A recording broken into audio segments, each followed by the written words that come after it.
Bugün sen Mancini'yi getirdin. Öbürkü Fenerbahçe Ersun Yanal'ı getirdi abi işte. Galatasaray'ın 9 puan önünde. Ligde süper gidiyor. Atıyorum sen Mancini'ye getirmedin de atıyorum Okan Buruk'u getirdin Galatasaray'ın başına. Örnek veriyorum. Ne olacak abi Galatasaray? Ne farkı olacak Mancini'den? Ne olacak yani?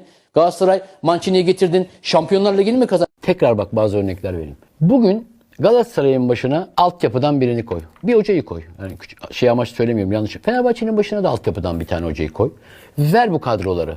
Seneye başlasınlar. Diğer takımlar istedikleri gibi devam etsinler. Fenerbahçe ve Galatasaray bu kadrolarla altyapıdan genç takım antrenörlerini koy takımların başına ve oynasınlar. Ne olur lig? Yine bu yarış olur? bu şekilde gider. Bu kadar. Bak ne kadar basit soru Ama sordum. sen yine de Mourinho konsantre değil dedin yani. Orada sonuçta teknik Hayır, adam bak, teknik adam önemi de olarak var yani. şimdi teknik adam farkı nerede olur biliyor musun? Teknik adam farkı ciddi önemli liglerde olur.